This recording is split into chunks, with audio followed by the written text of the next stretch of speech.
अब आपको तो पता ही है कि होलसम डाइट बहुत जरूरी है। अब खाना खाना तो सबकी पसंद है, पर हम ये भूल जाते हैं कि उसे बनाने में भी तो बहुत एफर्ट लगता है, specially when it comes to picking up the right ingredients. अब आप मुझे ये बताइए कि what is the most important ingredient in cooking. मैं एक हिंट देती हूँ आपको, इसके बिना आप खाना बनाना शुरू ही नहीं कर सकते। वो चीज जो कढ़ाई में सबसे पहले डाली जाती है।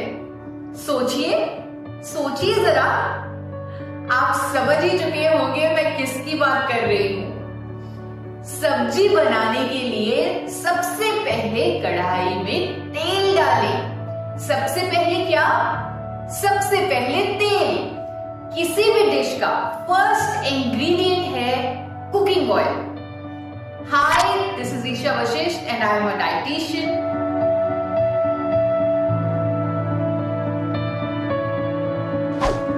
आप समझ ही चुके होंगे कि आज हम तेल यानी कि कुकिंग ऑयल की बात करने वाले हैं, क्योंकि कुकिंग ऑयल को लेके काफी ज्यादा कंफ्यूजन है।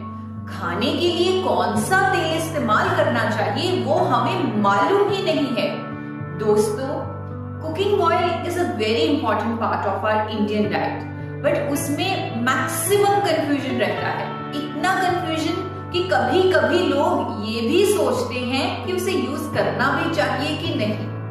There are so many stories about picking the right cooking oil. In fact, young people, आजकल के यूथ, वो तो ये सोचते हैं कि कुकिंग ऑयल को इस्तेमाल ही ना करें, खाने को पानी में ही पका लें। उनको लगता है कि तेल खाने से हम मोटे हो जाएंगे, जो कि एक बहुत बड़ा मिथ है। जी हाँ, बहुत बड़ा मिथ। अगर हम तेल खाने से मोटे होते तो आजकल के ट्रेंडिंग वेट लॉस कॉन्सेप्ट्स जैसे कि कीटो डाइट, LCHF डाइट, जिसमें हमें 80% फैट्स खाना होता है, उससे लोग धड़ाधड़ वेट कैसे कम कर पाते? हम मोटे फैट से नहीं दोस्तों, हम मोटे होते हैं एक्सेस कैलोरीज खाने से। और वो कैलोरीज चाहे कार्ब से भी आ सकती हैं, वो कैलोरीज शुगर से आ सकती हैं। जरूरी नहीं कि वो सारी कैलोरीज फैट से ही आए। सो फैट्स का नाम ही फैट्स है, इसका मतलब लोग ये समझ लेते हैं कि फैट्स यानी मोटा होना। बल्कि दोस्तों, आई एम अ डाइटिशियन और मैं आप लोगों को बताना चाहती हूँ कि फैट्स हमारे लिए, हमारी सेहत के लिए एक्सट्रीमली एसेंशियल मैक्रोन्यूट्रिएंट है। दोस्तों, अगर आप फैट्स और ऑयल्स अप्रोप्रिएट अमाउंट में नहीं ले रहे तो आप अपनी सेहत के साथ बहुत बड़ा खिलवाड़ कर रहे हैं। बहुत सारे फैट सॉल्युबल विटामिन जैसे कि vitamin A, vitamin D, vitamin E, vitamin के, ये सारे हमारे शरीर में डिसॉल्व ही नहीं होंगे अगर हमारे अंदर अप्रोप्रिएट फैट्स और ऑयल्स ना हो, because all of this vitamin are fat soluble vitamin. दोस्तों, हमारा दिमाग, हमारा ब्रेन 70% फैट्स का बना हुआ है। अगर हम फैट्स ही नहीं खा रहे, हम अपने दिमाग को भोजन नहीं दे रहे। आप सोचिए, हमारे शरीर में ट्रिलियंस ऑफ सेल्स हैं, ट्रिलियंस ऑफ सेल्स, और हर सेल की स्ट्रक्चरल पार्ट में फैट्स है।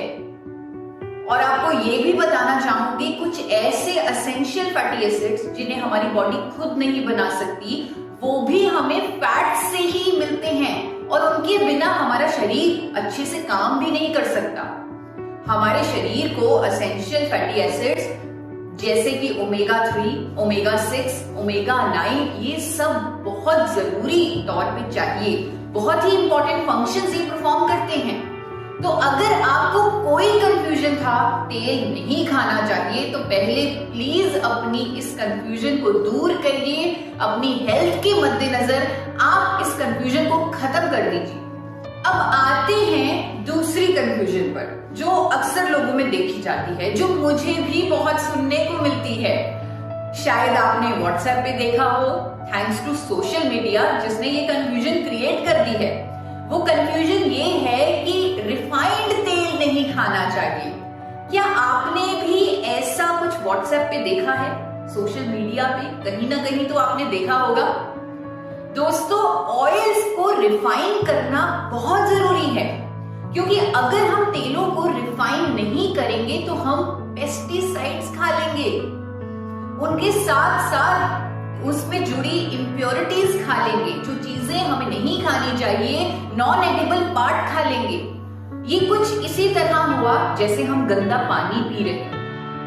दोस्तों, म्युनिसिपैलिटी का पानी भी तो रिफाइन होकर ही हमारे पास आता है, क्योंकि तभी तो वो पीने के लिए फिट है। It is fit for human consumption.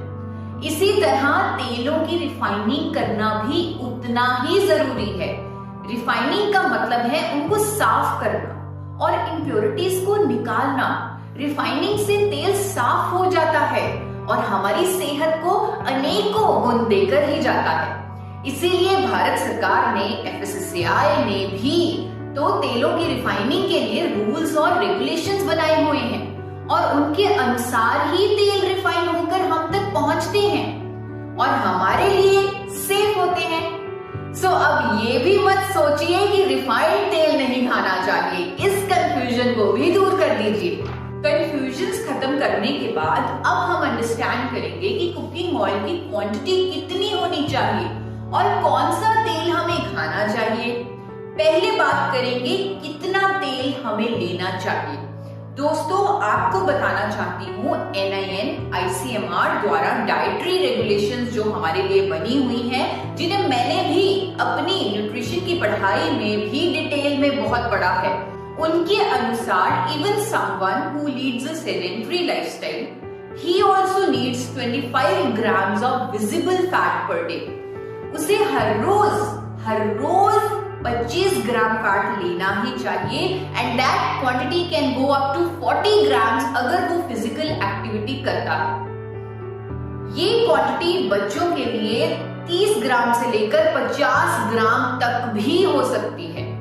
तो दोस्तों, अब हमें पता चल चुका है कि कितना फैट हमें लेना चाहिए। अब हम बात करेंगे कौन सा तेल हमें खाना चाहिए। मार्केट में बहुत सारे कुकिंग ऑयल हैं और हर रोज एक नया फिल्म स्टार आता है, हमें कहता है कि हमारे दिल के लिए ये वाला तेल अच्छा है, हमारी इम्यूनिटी के लिए ये वाला तेल अच्छा है। और ऑप्शंस भी इतने सारे कि चूज करना तो मुश्किल है। सोयाबीन ऑयल से लेकर सरसों के तेल तक, cotton seed oil, sunflower oil, safflower oil, coconut oil, groundnut oil, ना जाने कितने ब्रांड्स हैं मार्केट में तेलों के। आज हम इस कंफ्यूजन को दूर करेंगे और मजे की बात ये है कि कंफ्यूजन मैं नहीं, आप खुद दूर करेंगे।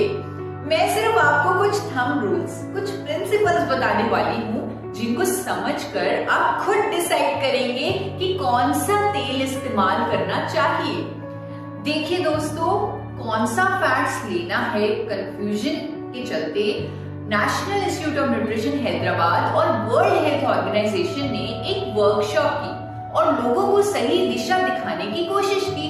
टाइम टू टाइम वो डाइटरी रेगुलेशंस, गाइडलाइंस देते रहते हैं ताकि किसी से कोई भी गलती ना हो। दोस्तों, हर तेल में 3 तरह का फैट होता है, जिसे हम सफा, कुफा और मुफा यानी कि सैचुरेटेड फैट, पॉलीअनसैचुरेटेड फैट और मोनोअनसैचुरेटेड फैट भी कहते हैं। इन तीनों को as per WHO and NIN हमें एक रेशियो में लेना होता है। अगर रेशियो की बात करें तो टू बी एग्जैक्ट इस रेशियो में जो स्क्रीन पर आपको दिख रही है उसी में लेना होता है। यानी कि अगर हम रेशियो को ध्यान से देखें, हमें तीनों तरह के फैट्स को बैलेंस मात्रा में, बराबर मात्रा में लेना है। मुफा को हल्का सा ज्यादा लेना है। रेशियो देखकर आप घबराएं नहीं, आज हम सारे प्रिंसिपल सीख लेंगे और इस रेशियो को एग्जैक्ट मैच भी कर लेंगे। मैच करना जरूरी है दोस्तों, क्योंकि हजारों साइंटिस्ट और मेडिकल फ्रेटर्निटी ने मिलकर इस रेशियो को बनाया है, इन डाइटरी गाइडलाइंस को ले डाउन किया है, क्योंकि इन तीनों फैट्स का अपना अपना रोल है, अपने अपने फंक्शंस हैं हमारे शरीर में और इन्हें इसी तरह इस रेशियो में वो मिलेंगे। वेल, तो अब मार्केट में तो इतने सारे तेल हैं, किसी में सफा ज्यादा है यानी कि सैचुरेटेड फैट ज्यादा है, किसी में कुफा फैट ज्यादा है यानी कि पॉलीअनसैचुरेटेड फैट ज्यादा है और किसी में मोनोअनसैचुरेटेड सैचुरेटेड फैट यानी कि मुफा बहुत ज्यादा है। कैसे रेशो को मीट करें और क्या होगा अगर हम रेशो में गड़बड़ी कर देंगे? उदाहरण के तौर पे आपको बताती हूँ, जितने भी थिक ऑयल्स हैं, गाढ़े तेल हैं, जैसे कि देसी घी, मक्खन, इनमें सैचुरेटेड फैट बहुत ज्यादा होता है because saturated fat is solid in nature. जो जितना एक तेल गाढ़ा आपको दिखेगा, आप समझ लीजिएगा कि उसमें सैचुरेटेड फैट बहुत ज्यादा है। अगर हम आज के लाइफस्टाइल के अनुसार देसी घी खाना शुरू कर दें, यानी कि ज्यादा सैचुरेटेड वाला तेल हम खाना शुरू कर दें, तो क्या होगा? तो दोस्तों, हमारा कोलेस्ट्रॉल बढ़ जाएगा, हमें हार्ट प्रॉब्लम हो जाएगी। This is because saturated fat increases both HDL and LDL cholesterols in our blood. Both good and bad cholesterol it increases. लेकिन आपने लोगों को कहते हुए भी सुना होगा कि पुराने जमाने में तो हम देसी घी खाया करते थे, तब तो कुछ भी नहीं होता था। लेकिन शायद वो भूल चुके हैं कि पुराने जमाने में फिजिकल एक्टिविटी बहुत होती थी। लोग जहां जाते थे चलकर जाते थे या साइकिल के थ्रू जाते थे, वो बैलगाड़ी चलाते थे या फिर चक्की चलाते थे। इतनी ज्यादा फिजिकल एक्टिविटी होती थी कि जिसकी वजह से देसी घी जो एलडीएल कोलेस्ट्रॉल पर इंपैक्ट डालता था, यानी जो बुरे कोलेस्ट्रॉल को बढ़ा देता था, वो इन एक्टिविटीज के कारण न्यूट्रलाइज हो जाता था। इवन पुराने जमाने में लोग फाइबर रिच डाइट खाते थे, वो फाइबर भी इस बुरे कोलेस्ट्रॉल के बढ़ाव को रोक देता था, इसके नेगेटिव इफेक्ट को खत्म कर देता था।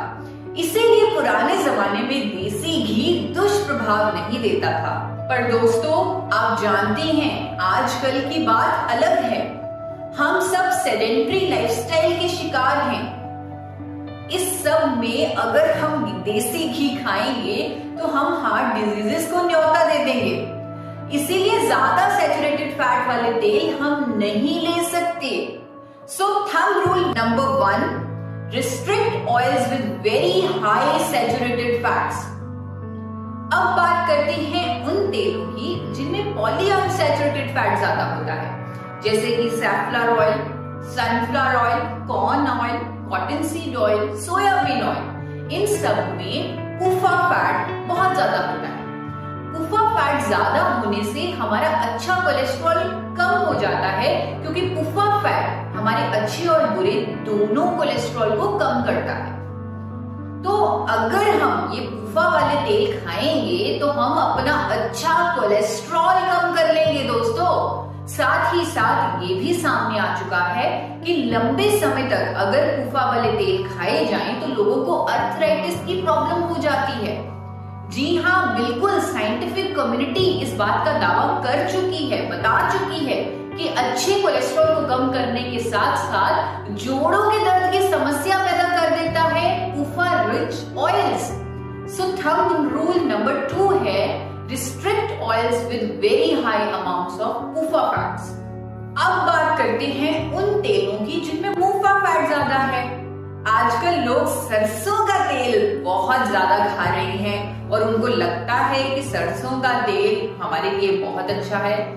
इस तेल में मुफा फैट काफी ज्यादा होता है और मुफा फैट एक अच्छा फैट है जो हमारे बुरे कोलेस्ट्रॉल को कम करता है, लेकिन अच्छे कोलेस्ट्रॉल को कुछ भी नहीं करता, ना बढ़ाता है ना कम करता है। पर क्योंकि ये बुरे कोलेस्ट्रॉल को कम करता है, इसीलिए सब सरसों के तेल को यूज करना चाहते हैं। दोस्तों, जिस सरसों के तेल को हम लोग अच्छा समझ रहे हैं, आप हैरान रह जाएंगे जानकर, ये सुनकर कि इसके बारे में तो बहुत बड़ी कंट्रोवर्सी है, क्योंकि इस तेल में एक ऐसा कंपाउंड पाया जाता है जिसका नाम है इरूसिक एसिड।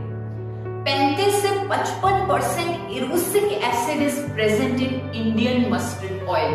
और आपको मैं दिखाना चाहती हूँ FSSAI यूके की एडिबल ऑयल्स की सेफ्टी गाइडलाइंस, जहां पर साफ साफ लिखा गया है कि किसी भी खाना पकाने वाले तेल में अगर 5% से ज्यादा इरूसिक एसिड है तो उसे खाने के लिए इस्तेमाल नहीं किया जा सकता।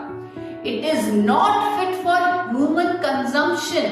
दोस्तों, सरसों का तेल विदेशों में फॉर एक्सटर्नल यूज की स्टैंप के साथ ही बिकता है।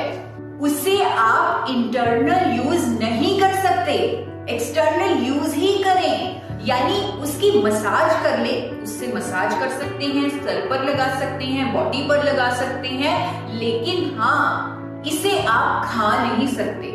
इसी तरह की गाइडलाइंस अमेरिका में भी हैं। मैं आपको इंडियन मस्टर्ड ऑयल की बोतल दिखाना चाहती हूँ जो बेची जा रही है इंटरनेशनल मार्केट में, यूएस में, कनाडा में, यूके में, और देखिए इस पर बिल्कुल सामने साफ साफ लिखा हुआ है फॉर एक्सटर्नल यूज ओनली, यानी कि सिर्फ मसाज के लिए इस्तेमाल करें, इसका खाने में इस्तेमाल मत करें। फॉर एक्सटर्नल यूज ओनली आपने अक्सर परफ्यूम्स की बॉटल्स पर, क्रीम्स पर देखा होगा, और क्रीम्स और परफ्यूम्स आप इंटरनल यूज के लिए इस्तेमाल नहीं कर सकते। तो आप समझ ही चुके हैं कि सरसों के तेल का क्या स्टेटस है इंटरनेशनल मार्केट में।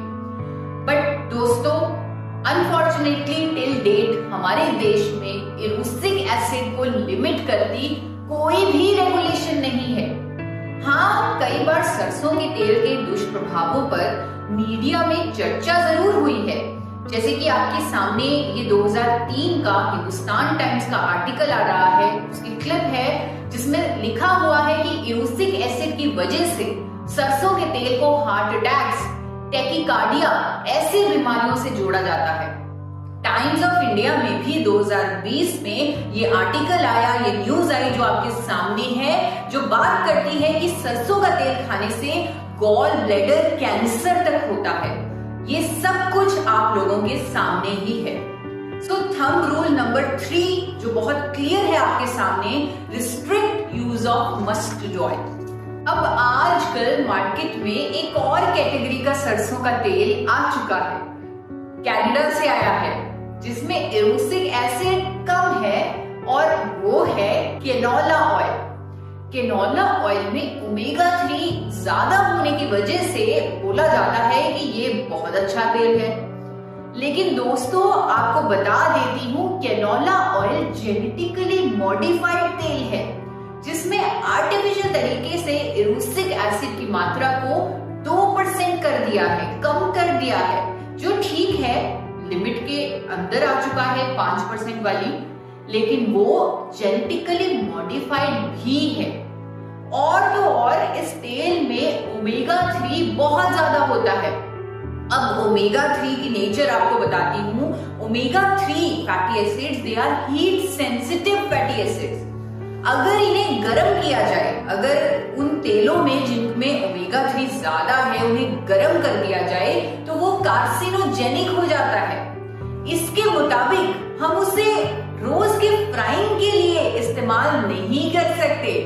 अब इंडिया में तो हमें तेल फ्राइंग के लिए इस्तेमाल करना ही होता है, हमें पराठे में तेल लगाना है, उसे तलना है, हमें पकौड़े भी फ्राई करके खाने हैं, संडे का दिन है तो हमें पूरी भी खानी है, सब्जी को तड़का लगाना है। यहाँ पर हम हमेशा ऐसा तेल ढूंढेंगे जिसमें ओमेगा 3 कम हो, ताकि हम तेल को गर्म कर सकें। कैनोला ऑयल, सोयाबीन ऑयल जिनमें ओमेगा 3 ज्यादा है, उन्हें अपने भारतीय कुकिंग स्टाइल यानी कि तलने वगैरह के लिए हम इस्तेमाल नहीं कर सकते। एक और ज्यादा मुनाफा वाला ऑयल है जो काफी महंगा मिलता है, और महंगा होने की वजह से उसे हेल्दी भी बोला जाता है, वो है एक्स्ट्रा वर्जिन ऑलिव ऑयल। देखिए दोस्तों, extra virgin olive oil salad dressings के लिए ही इस्तेमाल करें, क्योंकि लो स्मोक पॉइंट होने के कारण उसे गर्म नहीं किया जा सकता। इंडियन कुकिंग स्टाइल के लिए एक्स्ट्रा वर्जिन ऑलिव ऑयल नहीं चलेगा। सो ये प्रिंसिपल भी आपको ध्यान में रखना है। Thumb rule number 4, choose oil with a very high smoke point and moderate omega 3। Thumb rule 5 है, जो तेल आप इस्तेमाल करें उसमें एंटीऑक्सीडेंट भी होने चाहिए, ताकि जो खाना आप उस तेल में बनाएं वो जल्दी खराब ना हो, उसकी शेल्फ लाइफ ज्यादा हो। थंब रूल 6 की बात करूं, वो बहुत ही ज्यादा इंपॉर्टेंट थंब रूल है। Choose oil with appropriate proportion of all the 3 types of fats, safa, kufa and mufa as per the recommendations. अब आपको ये तो पता है कि आपके तेल में तीनों तरह के फैट्स होना जरूरी है, क्योंकि तीनों तरह के फैट्स एक रेशियो में लेना है। तो लोगों ने WHO और NIN की रिकमेंडेशंस को पूरा करने के लिए अपना तेल और ब्रांड हमेशा बदलना शुरू कर दिया। That is not healthy at all. तेलों को बदल बदल कर इस्तेमाल करना शुरू तो कर दिया, लेकिन इस चक्कर में लोग ब्रांड ही बदलते रहे, एक ही तरह का फैट लेते रहे और हेल्थ प्रॉब्लम्स में फंसते रहे। कहीं ना कहीं रिकमेंडेशंस को समझने में हमने ही गलती कर दी। किस तेल में कितना सफा, कितना कुफा, कितना मुफा है, आज हम ये जान चुके हैं, आज हम सब कुछ समझ चुके हैं, लेकिन फिर भी तेल को बदल बदल कर हम रिकमेंडेशंस के अनुसार सफा, कुफा और मुफा नहीं ले सकते। ये पॉसिबल ही नहीं है। तो क्या इसका कोई रेडीमेड सॉल्यूशन नहीं? क्या कोई एक ऐसा तेल नहीं जो रेशियो को मीट कर सके और मेरे बताए हुए सारे थंब रूल्स भी पूरे करे? खुशी की बात यह है कि एक रेडीमेड सॉल्यूशन इंडियन मार्केट में मौजूद है। सो दोस्तों, ऐसा कौन सा तेल है जिसमें ये सब कुछ पूरा होता है, जो सारे प्रिंसिपल्स को मीट करता है? इसका जवाब है rice bran oil. Rice bran oil को भूरे चावल की भूरी परत से तैयार किया जाता है और इंडियन मार्केट में उसे फिजिकल रिफाइनिंग की बेहतरीन टेक्नोलॉजी से तैयार भी किया जाता है। Physically refined rice bran oil Indian market में मिल रहा है, जिस टेक्निक में बिना कास्टिक सोडा के इस्तेमाल से फिजिकल रिफाइनिंग करके राइस ब्रैन ऑयल को तैयार किया जा रहा है। सारे थंब रूल्स पूरा करता हुआ राइस ब्रैन ऑयल हमें NIN के रिकमेंडेशंस के अनुसार तीनों तरह के फैट्स को संतुलित मात्रा में भी देगा। सफा, कुफा और मुफा की रेशो राइस ब्रैन ऑयल की रिकमेंडेशन के काफी करीब है, आप देख सकते हैं। और कट टू कट रिकमेंडेशंस को मीट करने के लिए हमें 5 ग्राम लगभग एक छोटा चम्मच हर रोज अलसी के बीज, चिया सीड्स या फिर अखरोट लेने चाहिए, ताकि हमारा ओमेगा 3 भी पूरा रहे, क्योंकि राइस ब्रैन ऑयल में ओमेगा 3 कम होता है। दोस्तों, राइस ब्रैन ऑयल के और भी कई फायदे हैं, जैसे कि इसमें बहुत बड़ी मात्रा में टोकोफेरोल्स, टोकोट्राइनॉल्स और ओरिजिनॉल जैसे 3 प्रकार के पावरफुल एंटीऑक्सीडेंट्स होते हैं, जबकि ट्रेडिशनल कुकिंग ऑयल्स में एक ही तरह का एंटीऑक्सीडेंट टोकोफेरोल्स ही पाए जाते हैं। राइस ब्रैन ऑयल के 3 पावरफुल एंटीऑक्सीडेंट हमारी सेहत के लिए बहुत ही अच्छे हैं। एंटीऑक्सीडेंट्स की वजह से शेल्फ लाइफ भी बढ़ जाती है, जो भी खाना हम राइस ब्रैन ऑयल में बनाते हैं उसकी।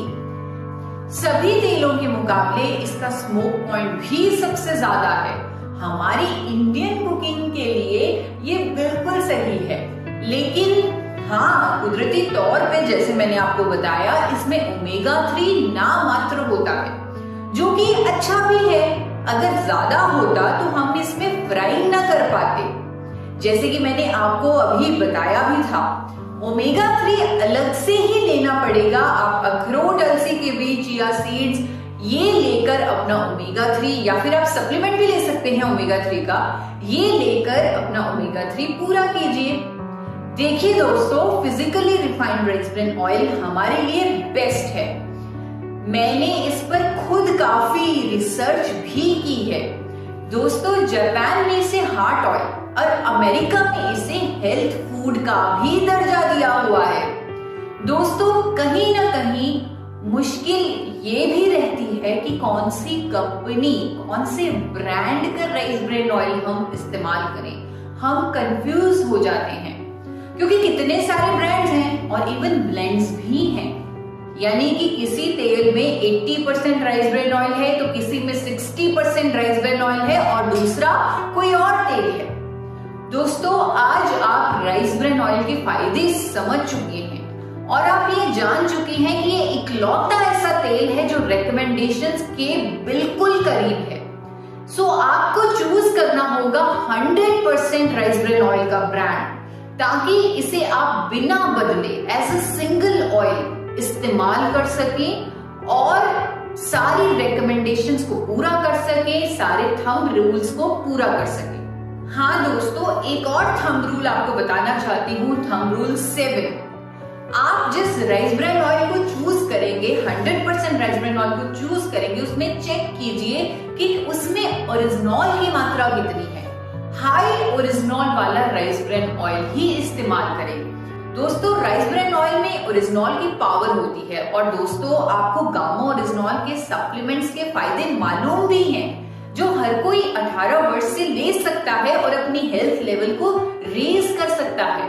लेकिन हम ये भी जानते हैं कि कोलेस्ट्रॉल का जमाव तो बचपन से ही शुरू हो जाता है, तो क्यों ना हम एक ऐसा कुकिंग ऑयल चूज करें जो शुरू से ही हमारे कोलेस्ट्रॉल को मैनेज रखे। लाइक बचपन से ही बच्चों को ओरिजिनॉल की पावर देने का तरीका है हाई ओरिजिनॉल वाला राइस ब्रेन ऑयल। उसी को आप चूज कीजिए, क्योंकि स्टडीज कहती हैं ज्यादा ओरिजिनल कंटेंट वाला rice bran oil extra virgin olive oil और इवन ग्राउंडनट ऑयल से भी कई गुना बेहतर तरीके से कोलेस्ट्रॉल को मैनेज करता है। सो ध्यान रहे, हाई ओरिजिनल कंटेंट वाला राइस ब्रेन ऑयल ही सही है।